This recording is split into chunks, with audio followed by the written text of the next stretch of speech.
हर हर महादेव भक्तजनों। रक्षाबंधन का त्यौहार 9 अगस्त 2025 दिन शनिवार को मनाया जाएगा। हम अक्सर ये चीज़ देखते हैं कि रक्षाबंधन पर बहनें अपने भाई की दाहिनी कलाई पर या दाहिने हाथ पर राखी या रक्षा सूत्र बांधती हैं। लेकिन ऐसा क्यों होता है और क्या है इसके पीछे की मान्यता, आइए जानते हैं। रक्षाबंधन एक ऐसा त्यौहार है जो भाई बहन के रिश्ते को और मजबूत बनाता है। इस दिन बहनें अपने भाइयों की कलाई पर राखी बांधती हैं और उनकी लंबी उम्र और खुशहाली की कामना करती हैं। इसके बदले में भाई भी अपनी बहन की रक्षा करने का वादा करता है।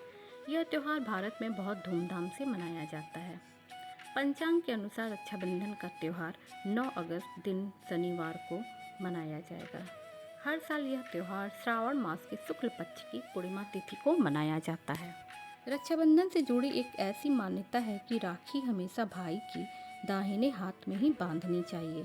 परंतु ऐसा क्यों है, जानते हैं इसके पीछे का धार्मिक कारण। हम अक्सर देखते हैं कि रक्षाबंधन पर बहनें अपने भाई की दाहिनी कलाई पर राखी बांधती हैं। असल में हिंदू धर्म में दाहिना हाथ शुभता का प्रतीक माना जाता है। किसी भी पूजा पाठ या धार्मिक कर्मकांड आदि में हमेशा दाहिने हाथ का प्रयोग किया जाता है।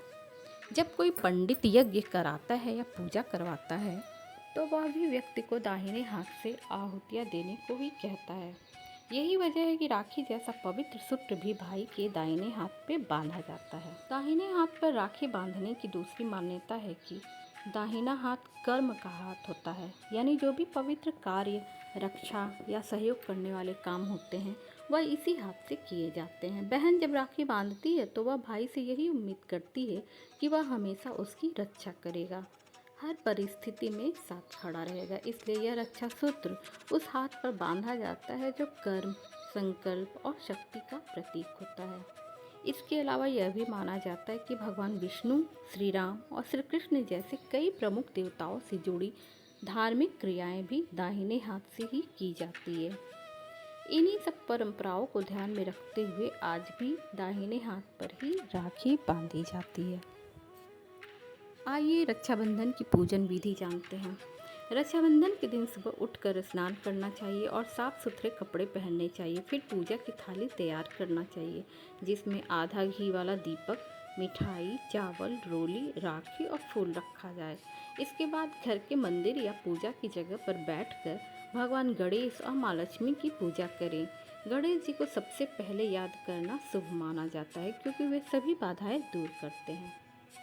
पूजा की शुरुआत में दीपक जलाएं और भगवान गणेश व माँ लक्ष्मी के चित्र या प्रतिमा के सामने हाथ जोड़कर आरती करें।